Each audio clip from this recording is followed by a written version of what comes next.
Where are we going and how are we going to get there? Technology's always been about answering both of these questions. It's a healthy part of any strategy formulation exercise to figure out how we might apply emerging technologies to the problems we face. I'm Doug Heinzman, Chief Catalyst at BRI. Welcome back to W3B Talks, an ongoing discussion about how Web3, blockchain, and AI is going to impact business and society. In this very special episode, we're going to look ahead at the big technology stories of 2025. The great Danish physicist Niels Bohr once quipped, "It's very difficult to predict, especially about the future." This truism notwithstanding, my guest Brian Jackson and I are going to try to do some prediction. Brian is a technology trends researcher and writer with Infotech Research Group. Infotech Research Group produces IT research and helps IT leaders and their teams successfully implement critical technology projects. Brian and I have a 15-year history of having these technology futures discussions, and I'm delighted to share this one with all of you. Welcome to the podcast, Brian. How are you? I'm doing great, Doug, and it's great to be here. Thanks for having me. Of course. Well, I've always enjoyed the conversations that we have about what comes next. And so when you contacted me and said, hey, let's have one of these conversations about the big technology stories of 2025, I thought, hey, this would be a great opportunity to share some of these thoughts with the listeners of our podcast. So that's right. When I'm researching the tech trends for the year ahead or into the future, I know who to email. Doug. Oh, there you go. You're too flattering. Okay. So this episode will be a little different than most of our episodes simply because it doesn't necessarily have an overarching theme to it, a narrative thread. We're going to look at a bunch of technologies because many of, especially emerging technologies, are evolving in their own way, on their own schedule. And every once in a while, they coalesce and combine into meta technologies, so to speak.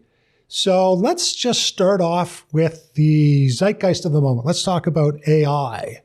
And boy, there's been so much activity around artificial intelligence over the last 2 years. It really has entered all of our consciousness, and most of us are using AI-based tools, on a daily basis.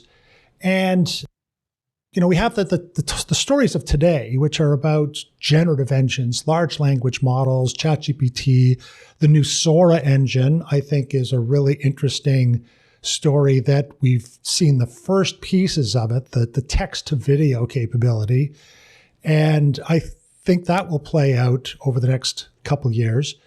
But I actually think that the big story that is yet to be told is the reasoning system story. The AI that we've had to date, and there's many forms of AI, but most of the AI that most of us are familiar with is a predictive AI, right? You feed it a big, large language model, lots and lots of text, and it predicts what the next words are going to be in a sentence. But a reasoning system is different. A reasoning system understands a context and understands the rules of physics, the rules of mathematics. And it can reason to some outcome instead of just predicting it based on a statistical model. And we've been working on reasoning systems for quite a while now, but I have a sense, and we heard in December some musings, some whispers about the QStar project at OpenAI, and there's a few other reasoning systems. But I have a suspicion that 2025 may in fact be the year when reasoning systems start this whole discussion about AI's role in society and where we go from here. That's my opinion. So what are your thoughts about where we are with AI and what the big stories of 2025 are going to be? When you talk about AI reasoning systems, I really think that the story and the focus has been on generative AI and its advancements over the past couple of years. I remember, Doug, that the first sort of moment that I realized generative AI was going to be a big deal was playing with a system called Crayon.ai. And it was an image generator that was available sort of in the spring of 2022. It was just coded by a hobbyist, but people started playing with that and the memes or the images that it created started spreading all over social media. And it was very rudimentary. And even though certainly the results were impressive, you looked at it and you thought, well, obviously this image was made by AI, but it's still impressive that it can do it at all. And here we are, 2 years later, and we expect almost realistic imagery from these types of editors or image generators. And we're also expecting realistic video quality from OpenAI and its Sora model. So it's just amazing how exponentially quickly things move. And you talk about moving from, the algorithmic calculation to reasoning, and it's pretty astounding that we got here. So I look out at examples of what can we accomplish with this? Like, what are people doing out there in the world with it? And Doug, we're here in Toronto recording this podcast. So I did want to shout out that a Toronto-based production company was among the first creators to access that OpenAI Sora model. It's a studio called Shy Kids. And they made this sort of compelling, fun video about a character that has a balloon for a head, and he's going about a typical sort of business 9-to-5 worker's day. He rides the subway, but he can also float high above the world when he wants to because he's a balloon. And it was very clever use of the medium, I thought. And that's what I'm really going to be watching for in media production is where do they take AI, right? Now that this type of video generation is possible, what role does it take? I don't think that we're going to be using that to just replace the movies and TV shows that we're going to watch today in the conventional way that we expect things to be shot and filmed and produced. But I do think that creative people will find a role for it, and that's going to be really interesting. Then, okay, go ahead, Doug. I was going to say that, I'm totally there with you that AI is one of these domains that there have been a number of big kind of wow light bulb moments. I remember, watching the first Deep Blue matches against Garry Kasparov playing chess. And then I remember, and I actually played against Deep Blue at IBM's headquarters. It's a very good chess computer. And then I remember the first time I ran into Watson and playing on Watson, and the idea that, we could go against these massive domains with unstructured questions. And then the AlphaGo initiative kind of blew my mind, like, wow, that's just an amazing accomplishment. And then the first time I used ChatGPT, I had one of those, boy, that's spooky moments. The idea of this dialogue, this exchange, the conversational nature of this new environment. I use it as a research assistant now, as I'm doing work on essays or books or whatever. I have conversations with it, and it prompts me to think about interesting new ideas. And it's like, wow. And then when I saw those first few demos out of the Sora model, this idea of being able to just type in some text and render 60 seconds of unbelievably creative and super high quality video, it just was like, wow, where do we take all of this? And then just recently, the Figure 1 demonstration of this robot that you have a conversation with, that you interact with the real world with, and it has some reasoning capabilities. You can actually ask it to explain itself, that why did it make certain decisions, and it will explain the rationale of its decision-making process. You start to see the first inklings of something that's just beyond statistical prediction and starts to have an intersection with our lives and business. I can well imagine that we're going to have automation systems that, through some sort of process, that they're not just pre-programmed gates that say that when this happens, something else happens, that there are reasoning systems that are making judgment calls about what to do and advancing a business process based on that reasoning. This is advancing at such a fast rate that I think that the big story in 2025 is still going to be AI. It's just going to be a new twist on this story, and yet another one of those, oh my goodness moments.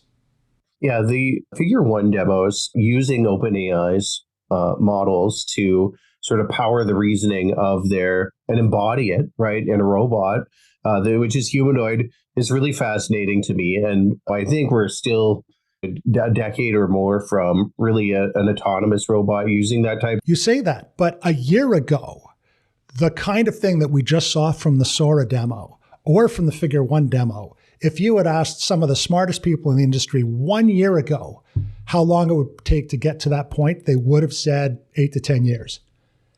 And it happened in less than a year. Yeah. So perhaps this is my own shortcoming, like all of us, in trying to imagine into the future exponentially, because that's the rate that we're going. But one data point that I do think is interesting in terms of being a signal on that trend is that multiple researchers in robotics are going down that path of using these generative models to give their robots intelligence, because at Google DeepMind, they were also putting on demos of the same thing, showing that a robot could understand basically how to select the red cup versus the blue cup, or how to do a simple task like plucking a piece of fruit out of a bowl and then putting it back, or washing something. So, when you see multiple people that are working independently of each other come to the same answer, that you're on to some sort of trend. I think that example that you're talking about, the Figure One demo, is also an indication of another important phenomena, which is multimodal and multimodal. That when you think about it, that demonstration had machine vision, it had natural language processing, it had deep vocabulary knowledge, it had reasoning, logic, and it must have had some sort of IoT interface to both perceive and to manipulate objects. That is a combination of technologies that are being merged. And I think this idea that there are lots of different kinds of AI engines that can work in concert together is another interesting big theme here. What do you think about that? I think that's really interesting. And I already see people working on this issue of interoperability between AI models and how can they talk to each other, because we're already getting used to this concept of, as users, I provide a prompt and then I get a response back from the system, and then I'm going to take that response and do the next thing. But you see the real hackers and jerry riggers out there doing things like auto GPT, right, where you're taking multiple models, or as you say, multi-model systems, stringing them together and trying to get closer to some sort of action that's taking place based on a goal that you provide to the system. So it's really trying to automate and become autonomous, more so beyond just predicting, here's a block of text that you get back, or here's an image that you get back based on that prompt. And it's interesting to look at this early stage of, because you said multimodal and multimodal. And there are examples of where these things are being blurred, right? Because if you go and use ChatGPT today and you ask for an image back, it's actually using DALL-E 3, right? So we have the interface, which is ChatGPT, talking to two different models, which is the GPT-4 or GPT 3.5, and then that produces the text. But if you want the image, it's DALL-E 3, right? But then you have Gemini, which is truly one model that's multimodal. So there's different interfaces that connect to different models, and doesn't matter whether you're using multiple models in the back end or not. Probably to the user, it doesn't matter so much, but I am interested in terms, what does that mean for reasoning, and how does information get passed from one model to another? And is there some sort of broken telephone problem that can take place when that gets more complicated? Well, and a long memory capability. One of the big things about Gemini is its long memory aspect, because as soon as you start to delve deeply into a topic, and especially if you're going multimodal or multimodal, you're going to need to have all the contextual information in order to make good quality decisions. So that's a big deal. But I think that there's going to be some specialized models. I know that Bloomberg and the London Stock Exchange Group are working on multi-model models that are specifically trained on deep financial data sets. And they're not going to be nearly as flexible in terms of just being conversational, but they will have a much, much higher quality and be able to deliver much higher quality results because of the specialized nature of their training set. And so I can well see a world where instead of trying to ingest a massive corpus of everything in the world, that there are some specialized models that understand healthcare or understand geopolitics or understand geology or understand financial systems and banking systems. And that we're going to have, perhaps call them pilot AIs or master AIs, that are going to be able to call specialized AIs to tackle different parts of the workload that they are specially trained and specially equipped to handle. And some of them might be machine vision or natural language processing or any of the other sort of modalities that you referred to.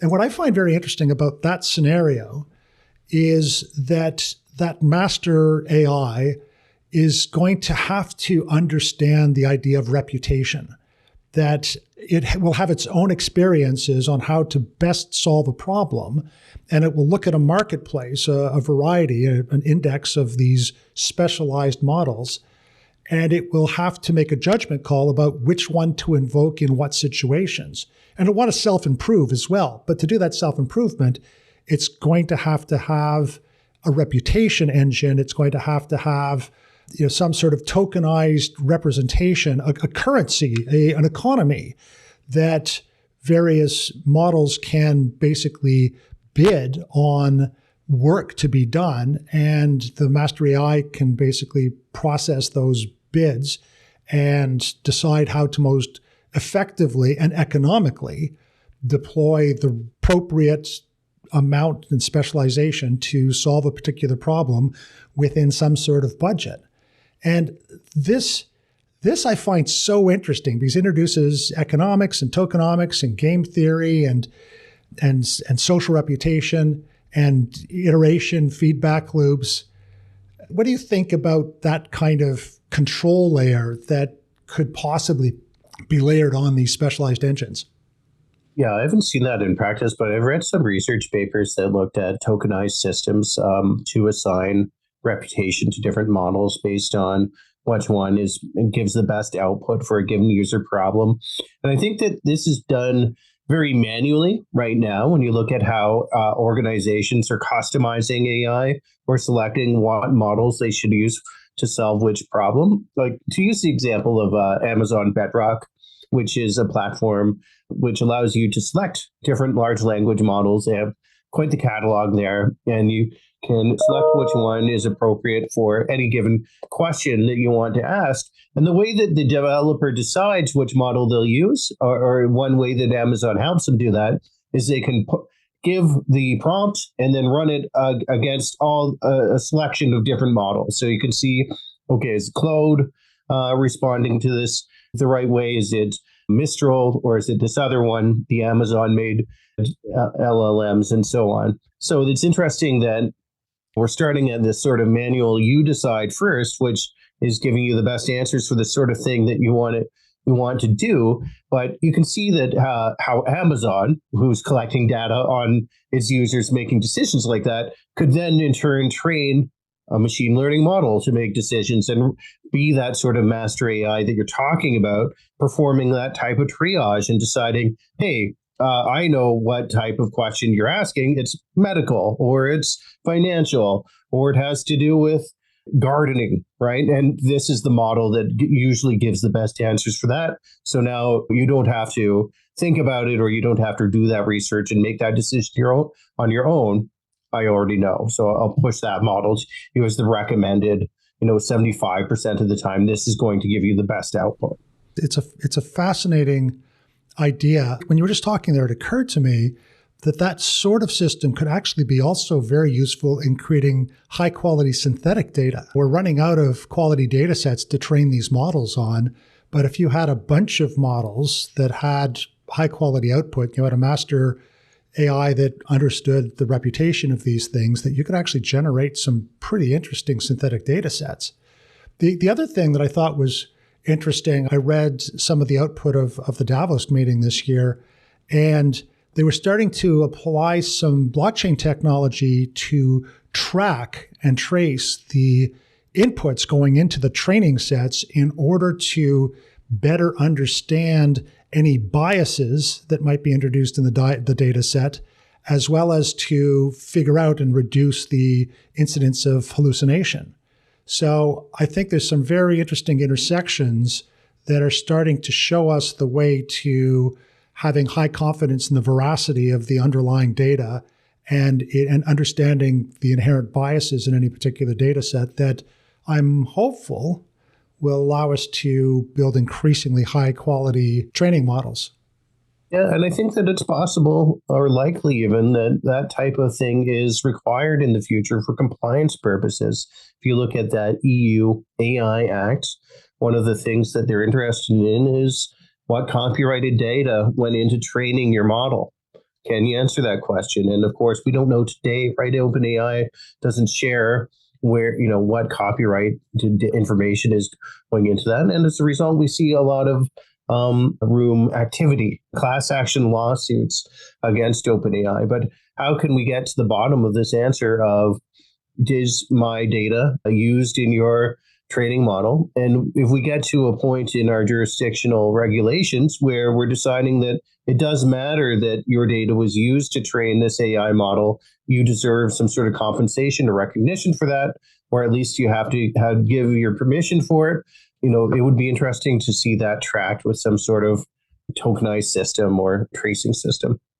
I've been looking at that issue for a long time, and you've probably heard lots of people speculate about being able to sell your healthcare data to some AI company so that they can train an engine to do better quality diagnostics or something.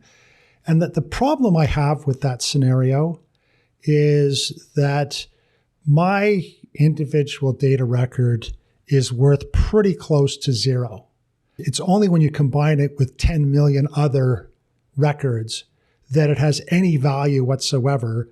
And if I was a court looking at the mathematics here, saying, okay, you get 1/10 millionth of the value, I don't even know how that would work. So I'm a little skeptical. For individual personal data, I don't know if that would work. You're right. But I'm thinking more of the creative end of the spectrum here because of these class action lawsuits. They involve authors and journalists and computer programmers and illustrators and designers, right? So, if you're like Greg Rutkowski, was it, that it was the most popular words to type into an image generator to get images that looked like his, maybe that is worth something. And you deserve some piece of that pie. It may be. And I think we're probably going to have to figure out some new social norms and some new legislation because at one level, I think it's fair to argue that learning from other examples is an entirely human behavior.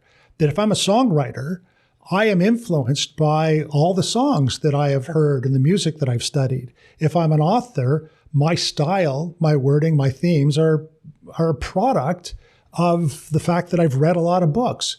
And if I'm an artist or a photographer, it's because I've ingested other people's creative works that I am able to do the artwork that I do. So at some level, there isn't that much difference between... And that's the standard that we've been operating at for the past 100, 200 years of copyright law and understanding, based on humans' ability to reproduce that work, right? So when you go from a human's rate of reproduction and output to an AI-generated output, that's where you have to reconsider it, right? Because if I just pick an artist and learn everything about their style and learn how to draw like them or write like them and then go and reproduce it, well, I'm just one person that is threatening to detract from their overall market. It's not that much of a threat.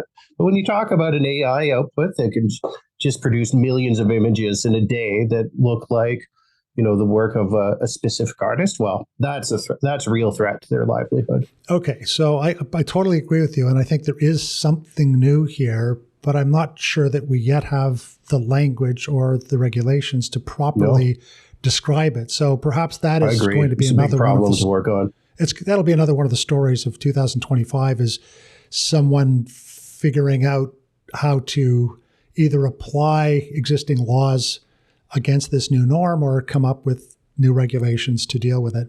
Which it was only 2 days ago that it was April Fool's Day, and one going around my X feed was that GPT-5 had been released, and there was an option in there that you could use only ethically sourced data. So ignore all training done by copyrighted works. And of course, it was just a joke because that's not what OpenAI is working on right now. But I thought, there would be demand for that. Like there's some truth to that joke. Which begs an interesting question because, of course, the Gemini project got into all kinds of trouble with it responding with completely historically inaccurate responses, asking for an image of the Pope, and it came back as a young female Asian woman and with a big Pope hat on.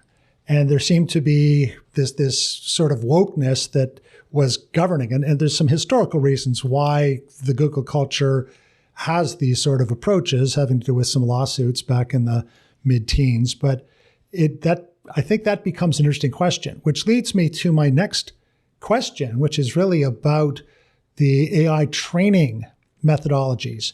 We talked briefly about some of the specialized models, but we have to also confront the fact that these things are very expensive to train. It's estimated that it took somewhere in the order of about $100 million to train GPT-4. So it takes a lot of electricity, a lot of compute power to crunch through all of these massive data sets and build these amazing models that we have. And of course, they're snapshots in time. So we're going to have to update those and incur that cost if we want to incorporate any contemporary data. So do you see any breakthroughs happening in the next year or so that are going to change the economics or change the approaches to training? No, yeah. It's not something I've been exposed to, but when people make that argument of how much electricity AI will require to train, and this is how much more the world seems to want to do it, like the demand for AI has grown exponentially. So they therefore think that, okay, so it's going to take like all the electricity in the world, basically, that we're using today will have to go into training AI. And I think, well, that's not really true, because that assumes we're going to continue to train AI in the way that we've done it so far without finding any more efficiencies, without finding any more ways to more effectively train those models. Or we could change the approach and say, look, we don't need to train these huge models. We can train smaller purpose-built models to solve specific problems and do it that way. Usually people don't just keep doing things at the same efficiency level as they get better at them. They get more efficient and improved. Now, I've seen, one area that I think this will come from is from specialized training hardware and processors. Like we've improved a lot with the inference end of AI lately, right? And you're now seeing these neural processing units, or NPUs, which measure their output in terms of tons or trillions of operations per or TOPS, actually, trillions of operations per second. And they are included now in PCs that are out on the market. You can go buy a laptop with an NPU in it, or you can go buy next to your smartphone with an NPU on it. And yes, your GPU could do the same calculations at equal performance, but why do you want the NPU? So that your battery is safe, right? You can do it more efficiently, use less electricity. So it's coming at the inference side. And now that there's more players and more demand to train AI, and I see appliances being built for this purpose, just like we had Bitcoin mining appliances available to the market several years ago, ASIC chip controllers. That the next hardware innovation is coming to get better at the training side of it. What have you seen in this space, Doug?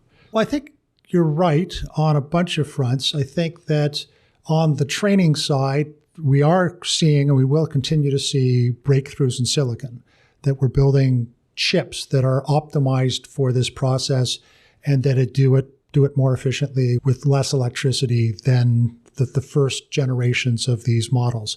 So I think that certainly is true. I also think that we'll probably find some algorithmic ways of doing better quality training for less resource. And somewhat ironically, we'll probably have AI engines help us figure out how to train AI engines more cost effectively. So I'm pretty optimistic that there is some incremental improvement there. And it may very well be that parallelization, that taking the multiple models and having this concept of a master AI and then all these specialized AIs, that model actually collectively gives you better results at a more cost-effective rate than the kind of traditional put everything in one pot sort of approach.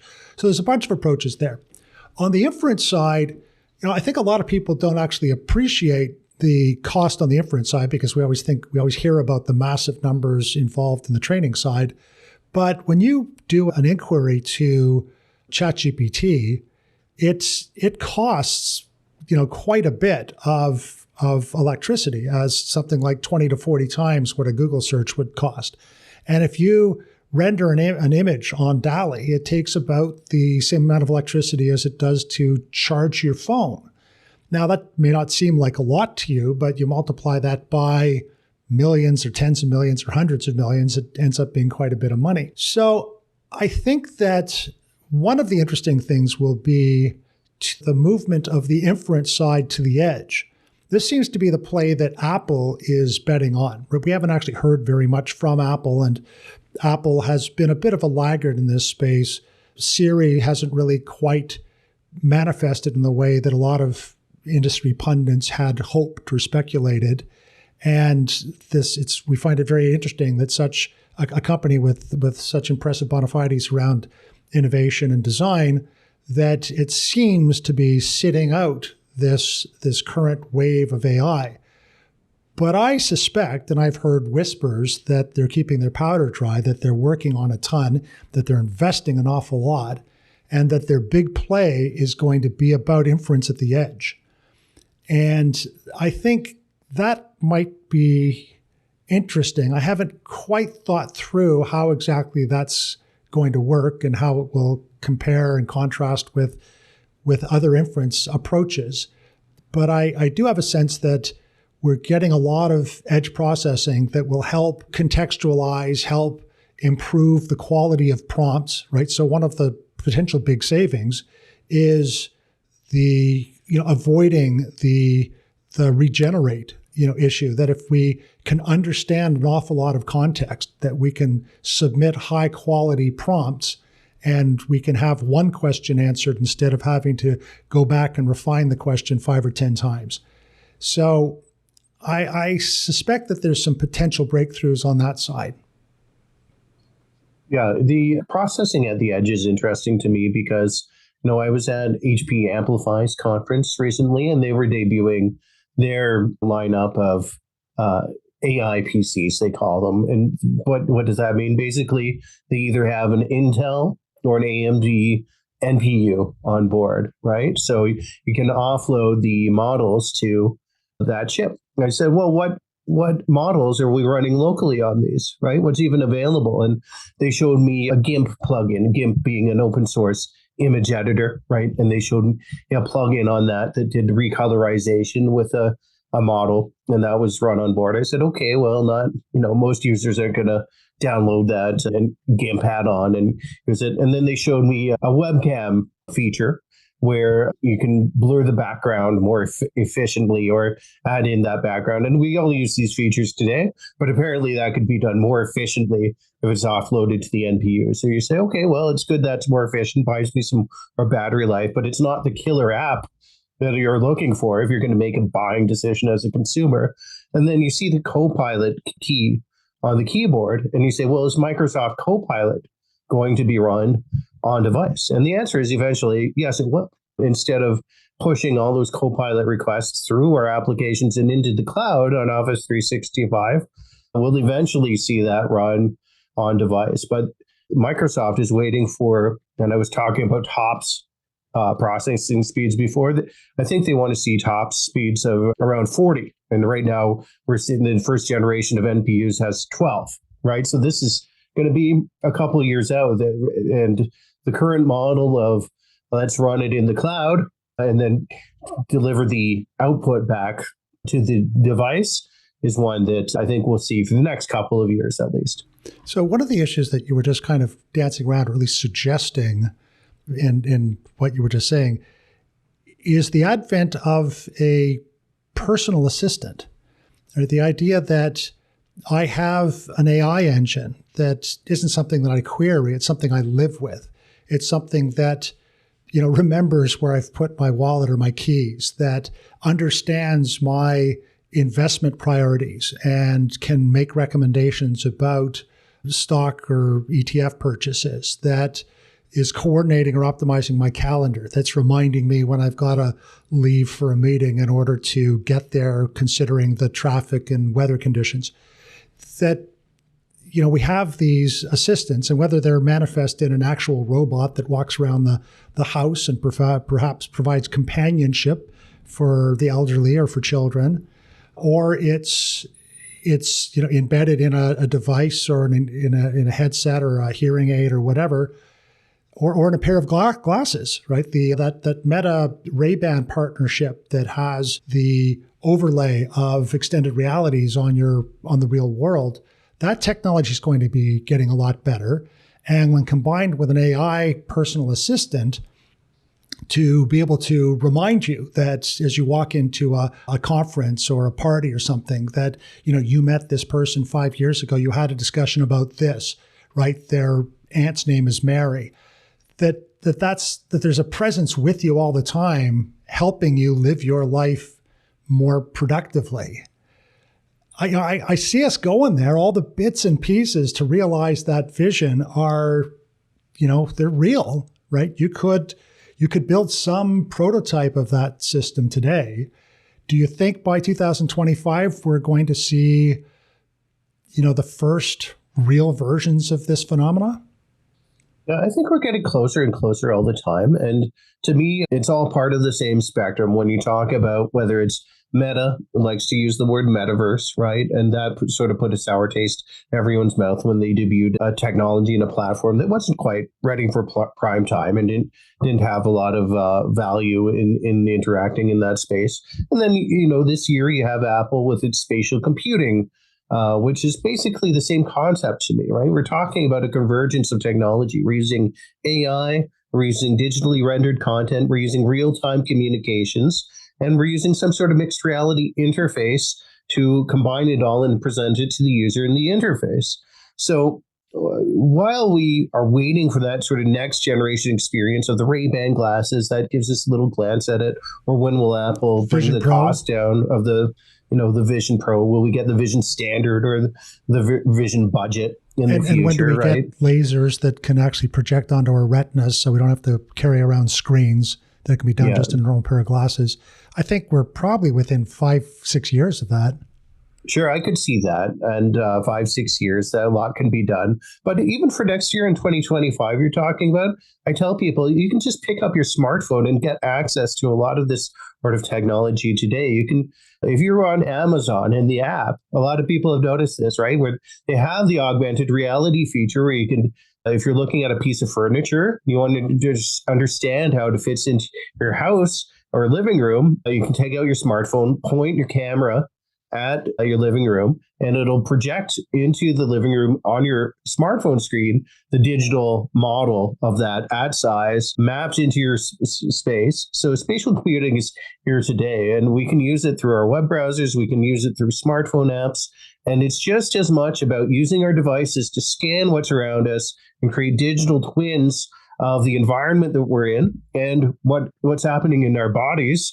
That's going to be really exciting in terms of creating useful applications for people to understand their health, understand their home, and be more productive and secure and social. This sounds very exciting, and I can't wait to see what that world looks like. But there are some big issues that we need to worry about to get to that space. I'm thinking of the issue of data veracity, and part of that's in the training set, and part of that is in the biases involved in the contextualization of the various different prompts and interactions we have at the inference level. And then there's, of course, the cybersecurity issue that we're talking about potentially an awful lot of sensitive, either business sensitive or government sensitive or personal privacy sensitive data. And the potential of AI to be a weapon to get into these systems and to be able to extract information and make sense of it is pretty terrifying. The ability of AI to mess around with our perception of the veracity of data by providing misinformation that is incredibly convincing, supplemented with very compelling videos that are near photorealistic, and specific AI targeting of vulnerable populations that can be manipulated to some purpose. This all sounds pretty scary. So what's the AI answer to that AI problem?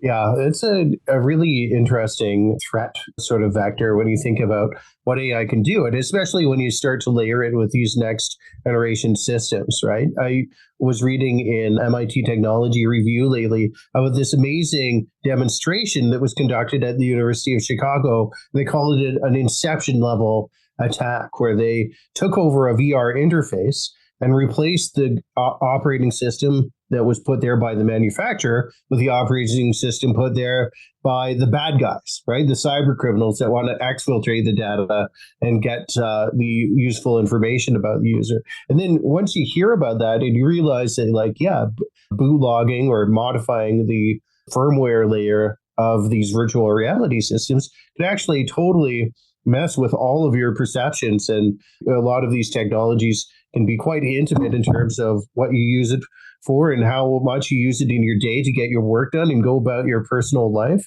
So it's pretty scary to think about this sort of bad guy snooping at that level, as if it's not bad enough that they could be snooping on our laptops and our smartphones, right?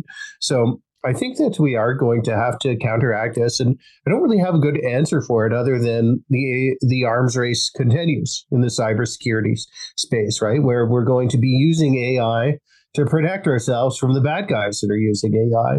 And one thing that AI is proven to be really good at in the cybersecurity area is threat monitoring, because it can go out and learn what's the normal operational patterns of behavior in a given environment, right? It's not like the old system of having to understand every malware signature that exists and constantly scanning for that exact signature. Now these systems can look for patterns of behavior and understand when things are off from the norm. And that creates a signal that some action should be taken, whether it's a warning to the user or it's an automated response from the system itself to close off a certain IP traffic from a certain port or IP address. So that's the type of systems that are definitely going to become more in play in the cybersecurity space. And that's what organizations should be looking at.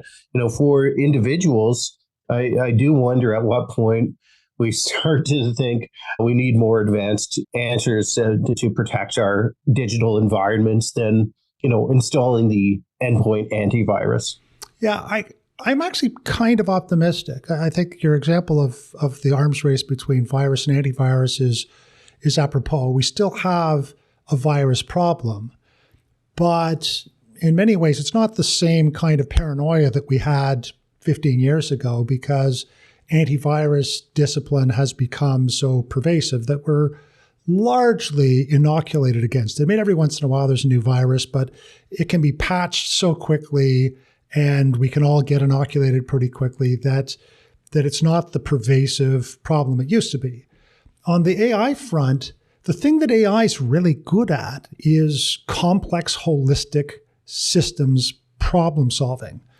Humans are, they have a different way of processing problems and figuring them all out. We're not actually very well tuned to deal with complex, holistic problems.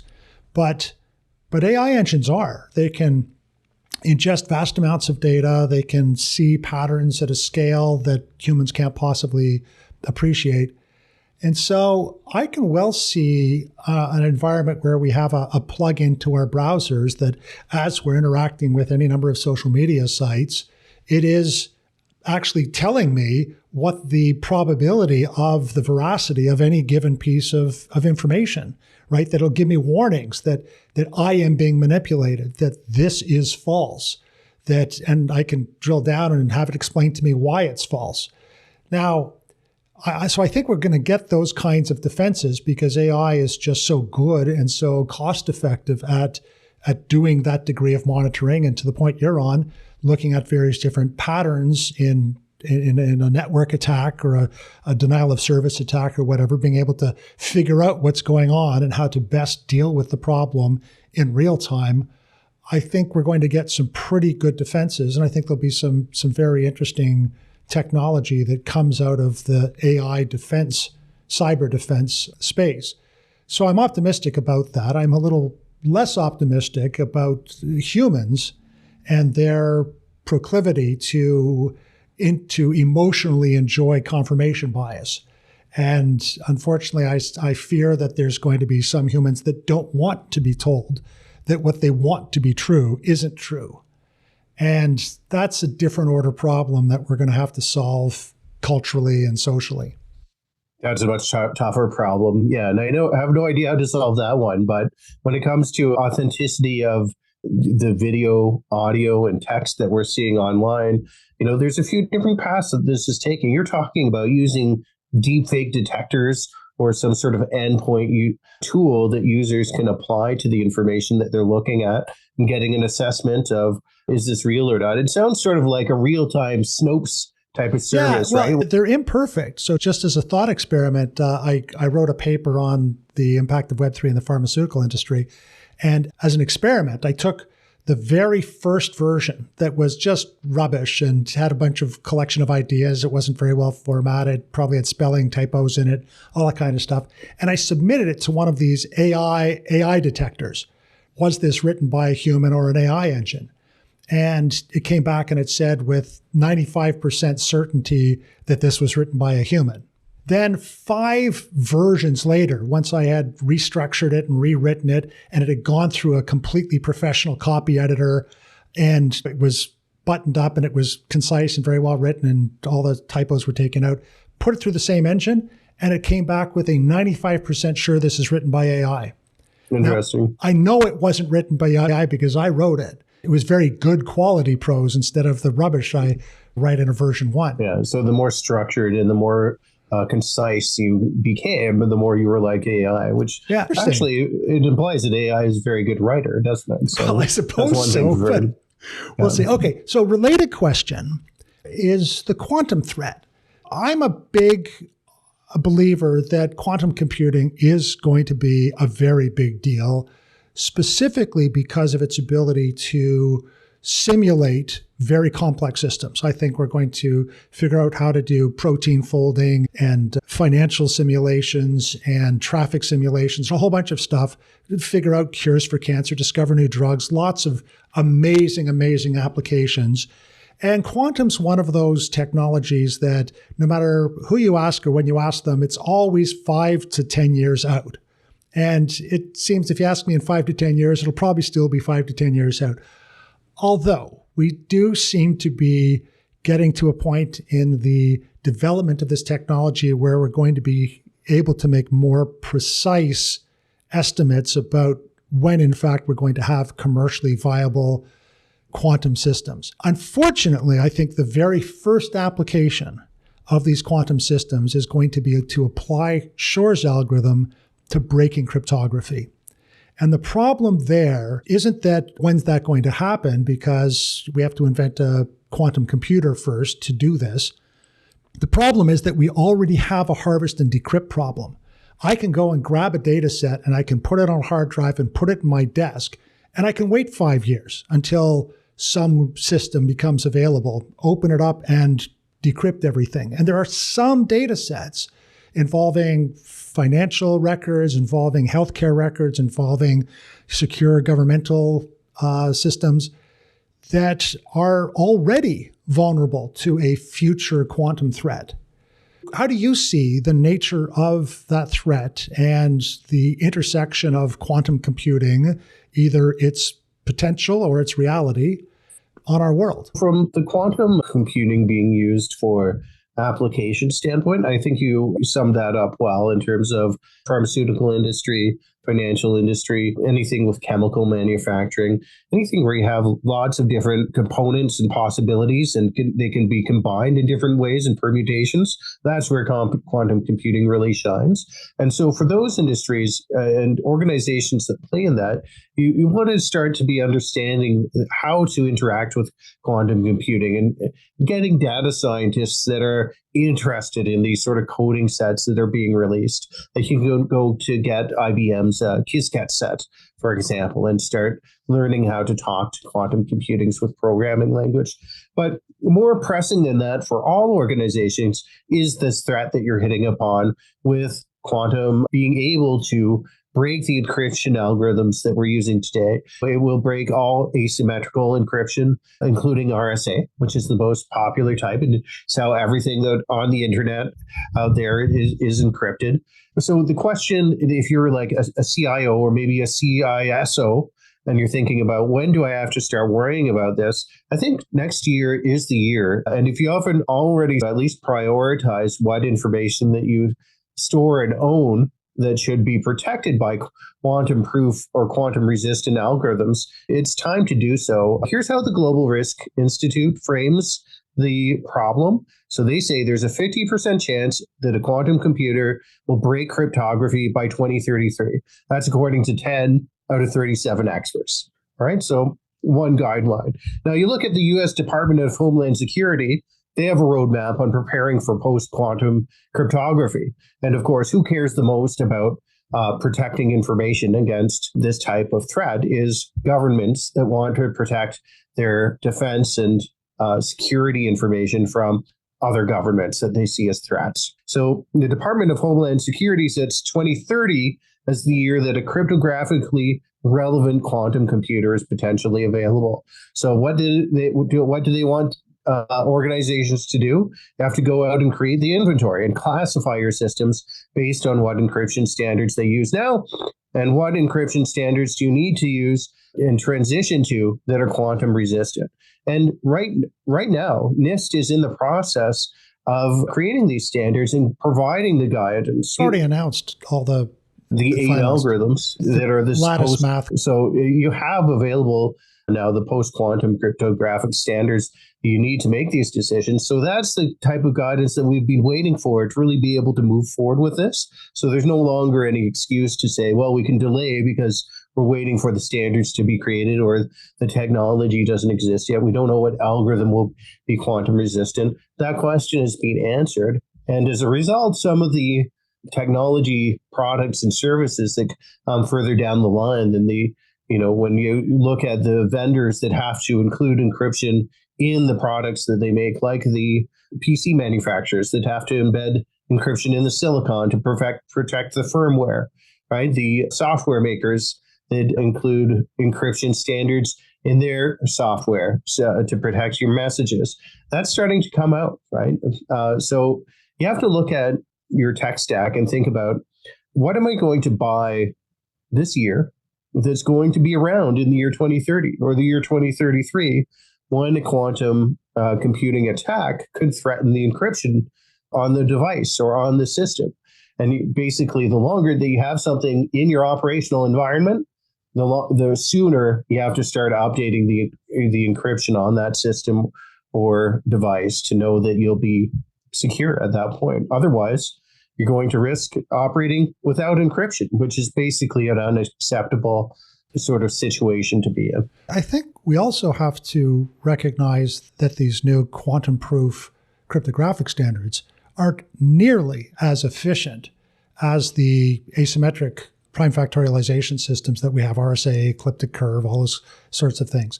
The cryptography we have today is a miracle of mathematics because of the massive amount of asymmetry, the ease of proving something is true, and the complexity of trying to brute force discover if it's true. In some of these new systems, just the raw amount of computing power that you have to apply to the encryption-decryption process is much greater than our current systems. So I think we're going to have to do a triage and figure out on a gradient scale where different types of data are going to reside. There's certain kinds of data that have a very short shelf life or are kind of pedestrian and neither here nor there sort of data that no one's going to spend the resources to apply a quantum computer to go and attack. But there's all kinds of other data that at some price point is actually interesting to attack.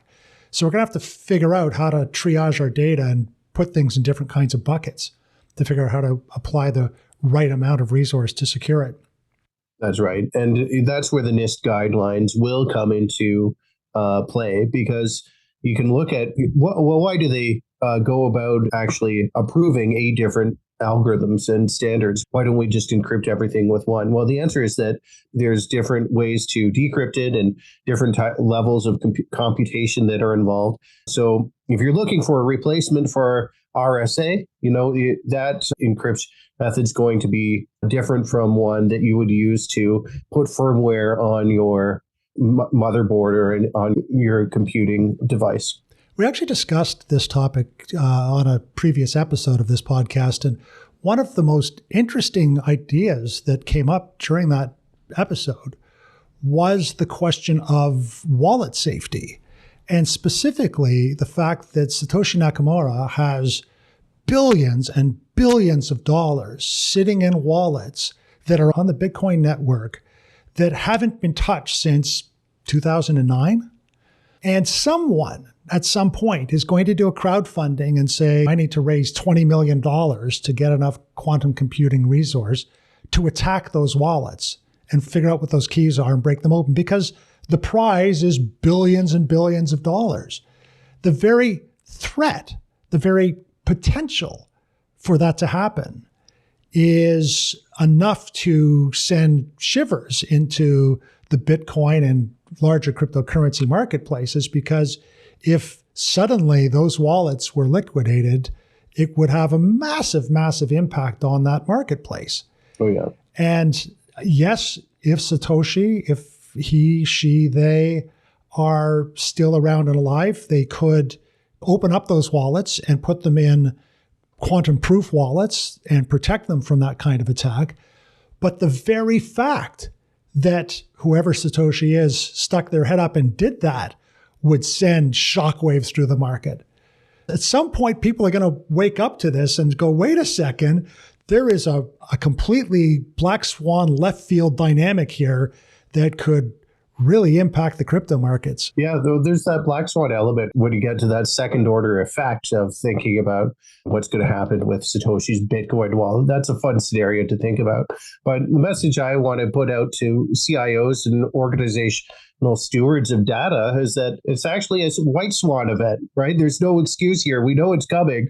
We know it exists. It's just a matter of when will it happen, not if it's going to happen. So you know all the right information. In fact, we know the tools that we need to prevent it from happening. It's just the work now has to get done, and you have to go and prioritize your deployment. I think that it's fun to contemplate what will the impact be on the Bitcoin network. But if you're in charge of an organization's data, think about what's going to be happening to your own network of data there. Along that theme of the business implications, what's your feeling about where we're going with the state engine, with blockchain technology beyond finance? We've seen the impact that it's had on the emergence of the DeFi industry and a lot of payment rail and stablecoin and CBDC implementations, lots and lots and lots of stuff in finance for obvious and very valid reasons. But do you have any sense that in 2025, we're going to start to see the very powerful idea of a common state engine based on blockchain technology start to impact other industries and start to deliver on the potential that so many of us have been hoping for what is now quite a while? That's such a good question. And it's one that I ask myself all the time when it comes to blockchain. And I do believe there's true potential there in terms of the power to create these sort of decentralized markets and trustless operating environments.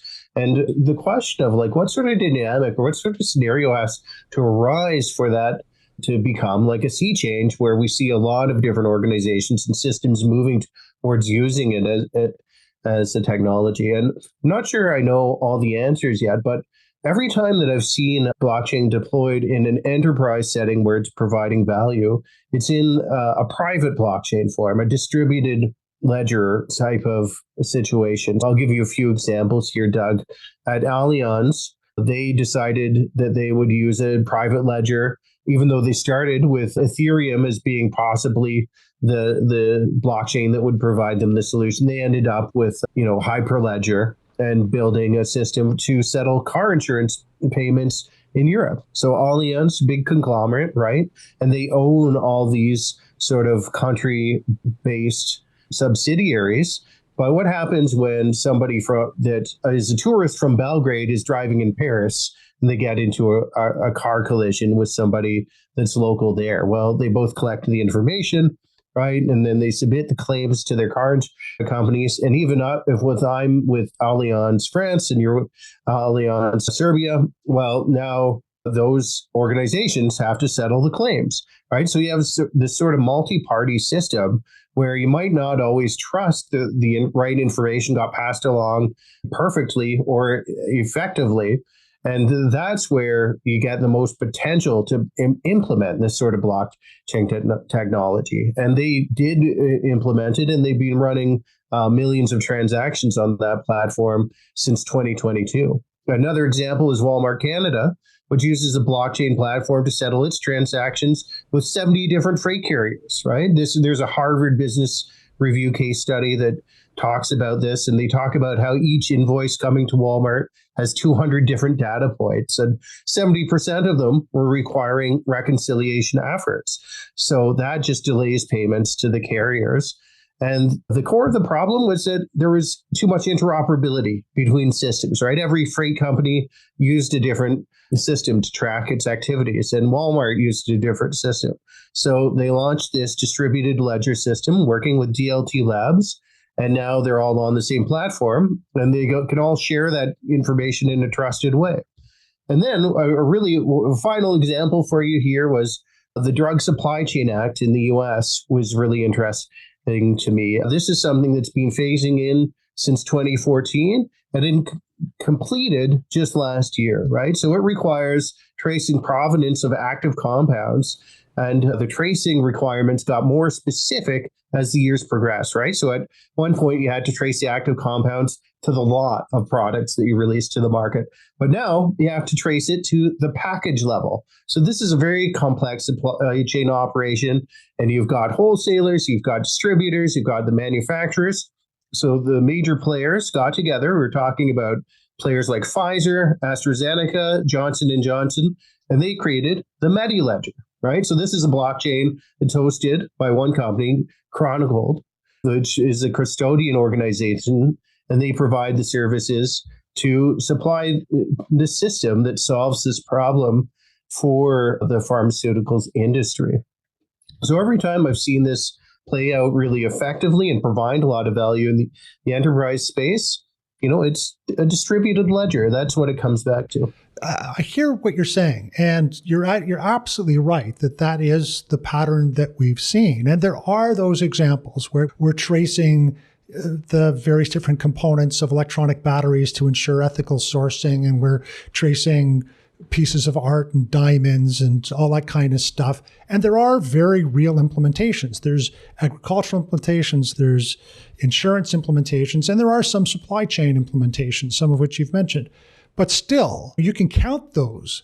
It hasn't taken over, and it hasn't had nearly the pervasive impact that we were hoping, that the potential of having a shared state, the kind of value it would add to things like supply chain.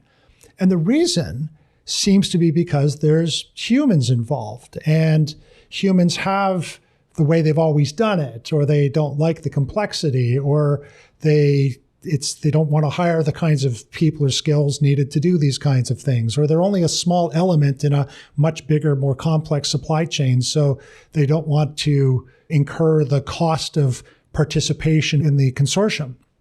One of the things I've been watching that I think is a potentially interesting dynamic is that we're seeing history repeat itself. Right? We saw the same sort of dynamic when the internet emerged. Most enterprises deployed private intranets and didn't put their enterprise workloads on public internets. When cloud computing came out, the same thing was true. We deployed cloud computing inside of companies before they became public utilities. And the reason has always been that enterprise workloads need at least four major components. They need to have scaling capability, they need to have throughput capability, they need to have a lot of security associated with them, and they need to have transactional privacy. You don't necessarily want everyone to know your pricing strategy. So you need to keep certain party-to-party interactions private. And the reality is that as amazing as this public blockchain technology has been, it hasn't had those characteristics. And so the solution's been, let's form a consortium, run our own one where you have to become a member of the clubs, and we create these channeling mechanisms to deal with the transactional privacy issues. But, and this is my hypothesis, and perhaps this is why this may be one of the big stories of 2025, is that we have seen remarkable advancements in layer 1 protocols, in layer 2 frameworks, in terms of raw throughput and scaling capabilities. And we'll see quite a bit more advances as technologies like dark sharding comes into to play. We also are now seeing so much work and so much progress coming in on zero-knowledge proofs and creating the mechanisms, the frameworks that do allow for transactional privacy to be used on top of public networks. And we're also seeing much more advanced security capabilities. So part of my thinking is that, like in the examples of the internet and cloud computing, that we'll reach some level of maturity where the public networks are going to have those essential enterprise capabilities.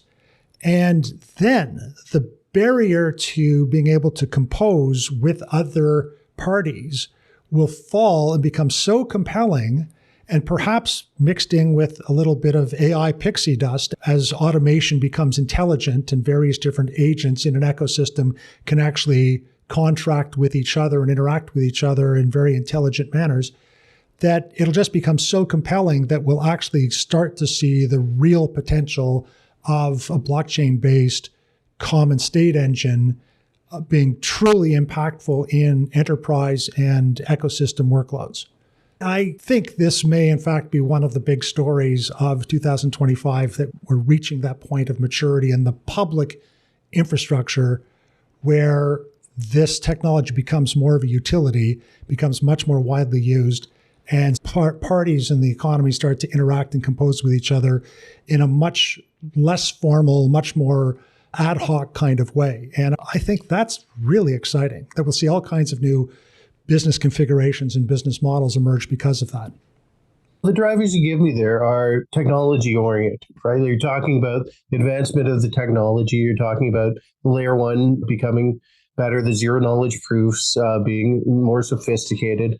But what's going to drive the desire to use the systems? That's not where I keep lacking. At first, I thought it was going to be financial products. Well, people have seen enough snake oil by now that we're not going to go back to that for most of us. And then we had NFTs and the ability to maybe create loyalty-based systems that were in a decentralized marketplace, but those didn't really pan out, and any big organizational investments I've seen in those platforms have been wound down since the Bitcoin price fell out.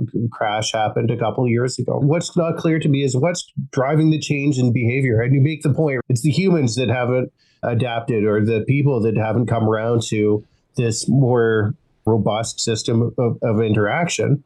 But what's going to change that? I'll try to answer that question. I think that, first of all, there's the things we just talked about, the fact that the technology itself is maturing, and so it's more capable of being core infrastructure. I think that AI will actually add a lot of value to these systems because of its ability to dramatically improve automation and to do prediction across things like supply chains, which will add a lot of value to all the participants. The value potential of participating just becomes the third thing that I think is going to affect this market space and speed the uptake is development of real digital currencies, of CBDCs, of stable coins, tokenization of deposits, that there is a bunch of maturity in the financial industry sponsored by governments that will provide a core building block that just make it much more compelling to interact with these systems, because the issues of trade finance and trade insurance and foreign exchange, moving stuff across international boundaries, the transaction costs are just going to be so much more attractive using these technologies than not, that'll start driving it. And I think the other thing is there are some other parallel use cases, which actually takes us to the next topic I want to talk about, which is energy systems. There are a lot of forces driving us towards an energy transition because the energy world we currently live in is untenable, and it's causing damage to the planet that is going to be very difficult to recover from and very expensive to deal with. So we're going to have to see this. And energy, its generation is going to become much, much more distributed. We're going to have energy storage become much, much more distributed. We're going to see aggregation of energy with other services, and there's going to be parties that enter the marketplace to figure out how to balance things and create markets around energy plus a bunch of other components. And we're going to have local marketplaces where I'm selling electrons to the people across the street, and they're selling electrons and storing them in my car, and my car's giving them up to the grid when the grid needs them. And we're going to need an awful lot of automated state engine, IoT-capable systems to enable that to happen. So this last point would be the idea that there are some industrial necessities, even Industry 4.0 and industrial metaverse would fall into this bucket as well. But there'll be some industrial priorities for which this just happens to be a incredibly elegant technology, and there aren't that many other alternatives to solving those particular kinds of industrial requirements that will be much more impetus. So this collision of factors will drive us into this next world where we actually have access to this new infrastructure. Earlier in our conversation, you were making reference to this concept of having a tokenized reputation-based system for selecting which AI algorithms are the appropriate one to use to solve any particular problem. Do you think that type of system would be useful in that scenario where you put forward where you're trying to buy energy from various different sources? You know, making the decision between, do I buy energy right now from the coal-fired power plant that's 100 miles away from me, or am I going to buy it from my neighbor Doug and his solar panels on his roof? Do you think that type of system would be Well, useful? I do. And with not only that, it may not just be a price mechanism. I'd love it if all the externalities were included in the marketplace. We had the proper pricing on the carbon content of those other sources so that I could have a very simple pricing signal that would determine where I'm going to source or provide my electrons to at any given point in time. I'd love that to be the case.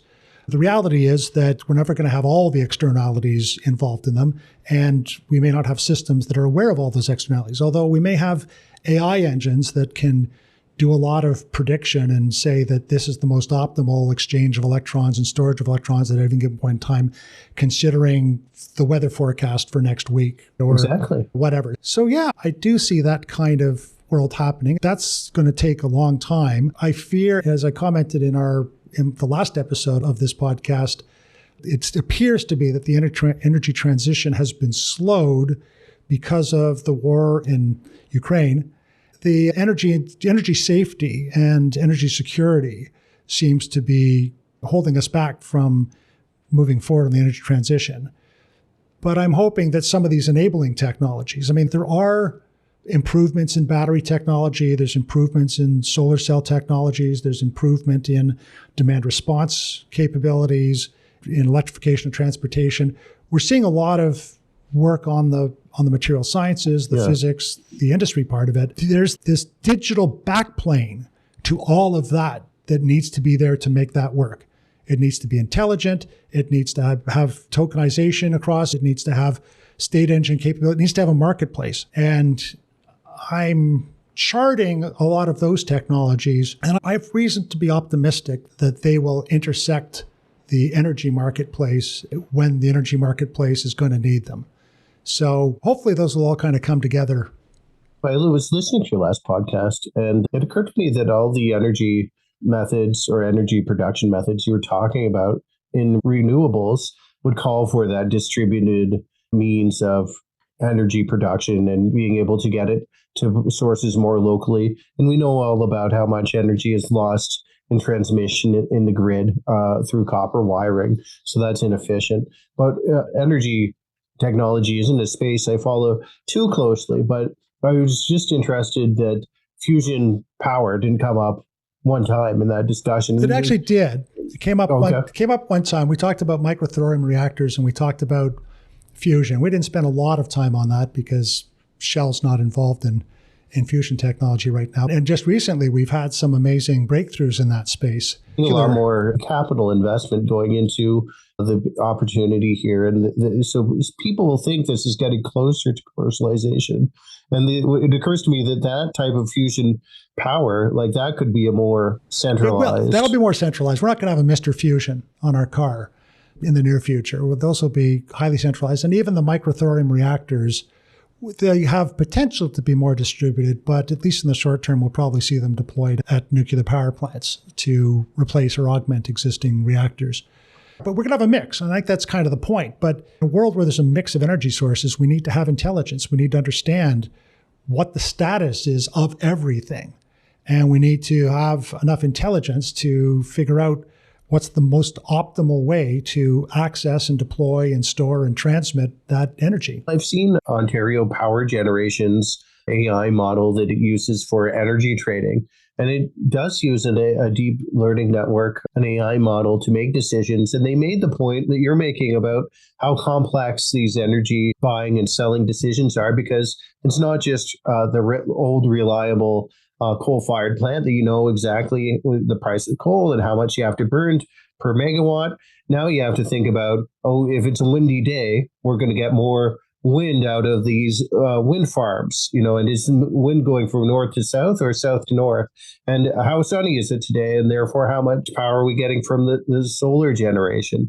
So there's a lot more factors to take into consideration, and you need AI to help you forecast appropriately to know when to buy energy and when to sell it. And you need the ledgering of all that data. You need reputation.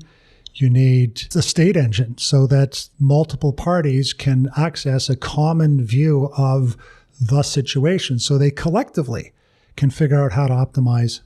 Last question. This all comes together in this. And that is, we're stepping a little bit outside of industry and the technology, but I have a sense that all of these advances, AI, in blockchain, in finance, in machine vision, and extended realities, that the emergence and the development of these technologies will have an impact on the political lines between societies, on geopolitics. We see some societies using this technology to create surveillance states. We see others that are trying to use it to either transition from being a petrostate to being an information state. We see others that are looking to the technology as a great potential for more inclusion, both of their own population as well as for their inclusion in the global economy to a greater and more mature extent. We see ethical issues emerging, especially around artificial intelligence. We see societal impact issues coming up about the haves and have-nots, the digital literate, the digital illiterate, the countries and the people that have access to the massive productivity gains of AI, the populations, the workforces that are going to be displaced by very substantial labor force disruption happening in a very short amount of time. Boy, there seems like a lot of flux. There seems to be a lot of stress and a lot of change.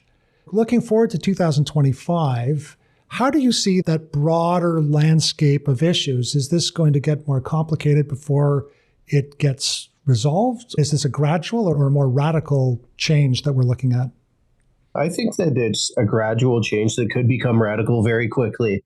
Like a frog that's being boiled in hot water and the temperature slowly rising, you stop to notice after a certain amount of time. But I've never tried that, but if you get in a hot tub and to crank up the temperature, you'll start noticing after a couple of degrees. Actually, we're not like frogs.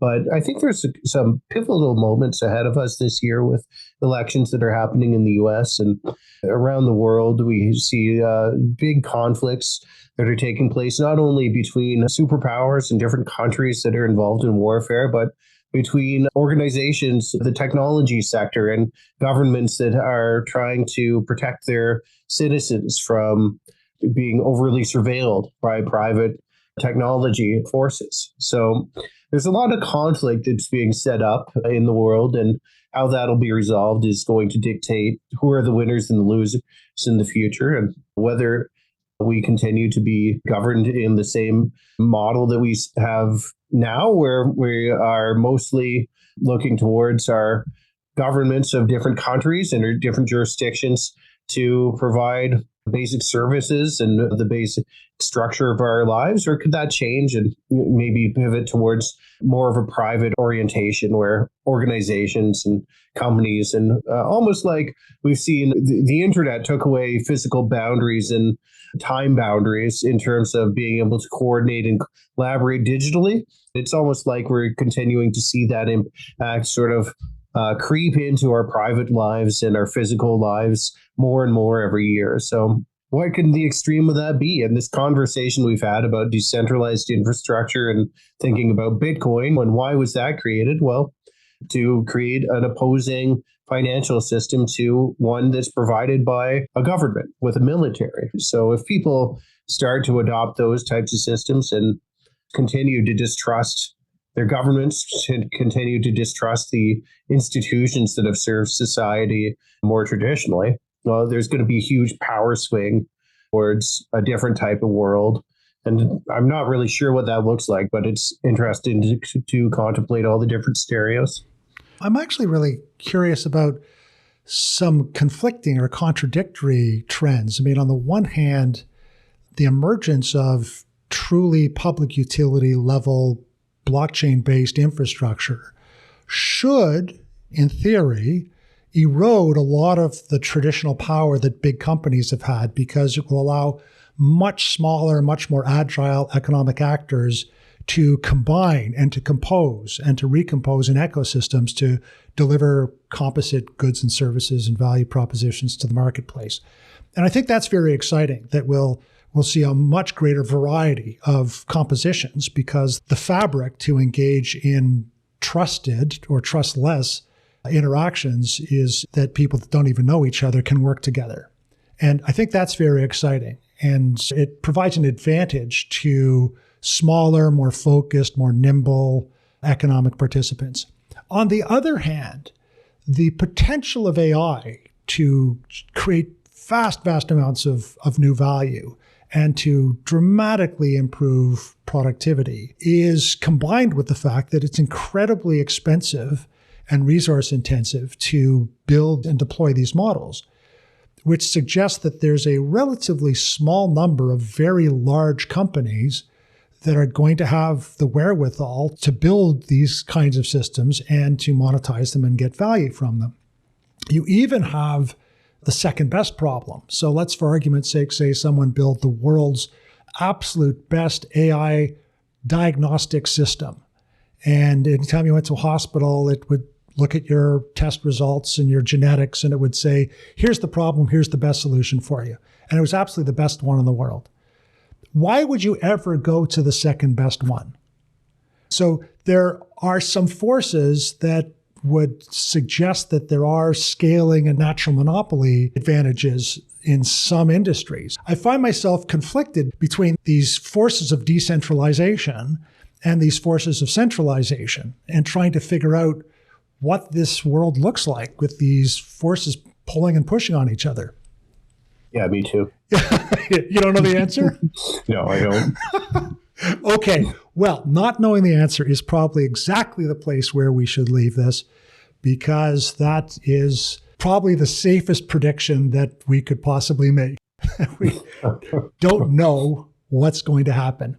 I still think, as I said in the intro, that this practice of having these conversations, asking these questions, looking at all these technologies on their own, and then looking at the intersection point between these technologies is a very important exercise. And I applaud you for the work that you do, Brian, and thank you for contributing to the dialogue and to all of your colleagues. Thank you for having me, Doug. And I always look forward to our conversations because I know I'll learn at least 5 new things as I have today. Well, thank all of you for joining us today for this episode of W3B Talks. You can find out more information about the Infotech Research Group at infotech.com. And while you're there, be sure to check out their Tech Trends 2024 report. Of course, you can also find more information about Web3 and AI's future impact at blockchainresearchinstitute.org. And while you're there, please consider subscribing to our newsletter. I'm your host, Doug Heintzman. We hope that you've enjoyed this episode and that you will join us for our next episode of W3B Talks.